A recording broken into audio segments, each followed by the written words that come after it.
दादांनी आता घोषणाच केलेली आहे म्हटल्यावर मी बोलून काय उपयोग आहे. आपलं संख्याबळ एवढं आहे, मग काँग्रेस आणि आपण आणि परत शिवसेना समविचारी पक्षाबरोबर बघू ना. आता मी आत्ताच आलो आहे सांगलीत मुंबईहून. की भाजप सोडून तुमचा राष्ट्रवादीचा जिल्हा परिषद अध्यक्ष होईल. मी कुणाशी अजून चर्चा नाही केलेली. अजून निवडणुकी लांब आहे, त्यामुळं आम्ही काही इतक्या लवकर काय हालचाली करणार नाही. त्यामुळे बघू आता काय होतं. शंभूराज राष्ट्रवादी अजित पवार गटाकडून संजय काकांनी सांगितले की आम्ही काँग्रेस आणि राष्ट्रवादीसोबत चर्चा करू. माझ्याशी कोणी चर्चा अजून केलेली नाही. तर आमचे देवराज पाटील जिल्हाध्यक्ष आहेत, त्यांच्याशी पण अजून माझी भेट नाही. आता चर्चा करतो मी सगळ्यांशी. सत्तेसाठी तुम्ही पुढाकार घेणार का झेडपीचा? नाही, अजून मी विचारच केलेला नाही. आमची 61 जणांची जिल्हा परिषद आहे आणि काँग्रेस, राष्ट्रवादी आणि उबाटा असे मिळून आम्ही 30 आहोत.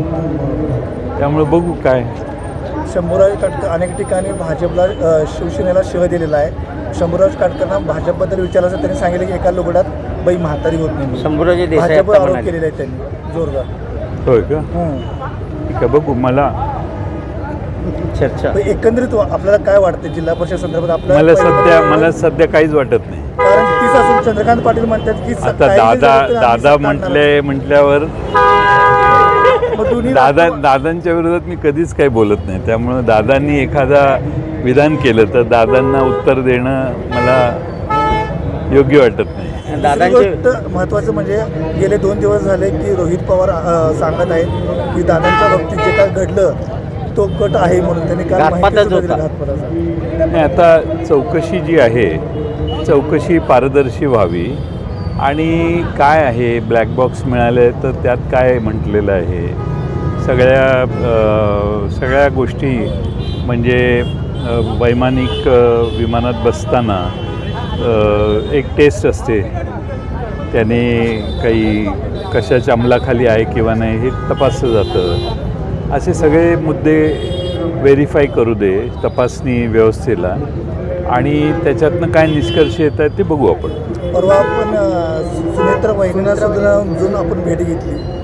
भेट घेतली नेमकं काय? मी त्यांची भेट नाही घेतली. त्या विधानभवनात आल्या त्यावेळी त्यांचं स्वागत केलं. एकंदरीत म्हणजे पॉझिटिव्ह असं म्हणता येईल का? दोन्ही राष्ट्रवादी माझी त्यांची अशी भेट झालेली नाही आणि आम्ही कोणती चर्चा केलेली नाही. कारण वारंवार साहेब पण सांगतात की जयंत पाटील साहेब त्यांच्यासोबत होते. हो, पण आता सध्या त्या पदभार घेतलेलं आहे, पदग्रहण केलेलं आहे, त्यांचं काम सुरू झालेलं आहे. त्यामुळं त्यांच्या कामाला शुभेच्छा देण्यासाठी मी तिथं हजर होतो. अनायसे बिझनेस ॲडवायझरी कमिटीची मिटिंगही होती, पण त्यानंतर माझी त्यांची भेट नाही झाली. आमदार सदाभाऊ खोतांनी तुमच्यावर खालच्या दर्जाचे आरोप केलेले आहेत. तुम्ही कटकारस्थान करता, अगदी महाराष्ट्राचे शकुनी मामा सुद्धा आहात अशा पद्धतीने त्यांच्या मुलानं सुद्धा चुकीचे आरोप केलेले आहेत. 137 मतांनी निवडून आलेली लोक किती जोरात बोलतात बघू आपण. जिल्हा परिषदला करेक्ट कार्यक्रम होणार का? मी आज काही त्याच्यावर बोलत नाही. बघतो ना कोण निवडून आले. अजून निवडून आलेल्या सगळ्यांना भेटतो, त्यांचं काय मत आहे ते चर्चा करतो, मग त्यावर भाष्य करू. चंद्रकांत दादांची भविष्यवाणी खरी ठरेल का?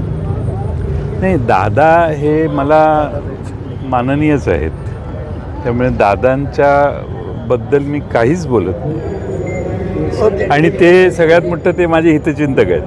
दादा किती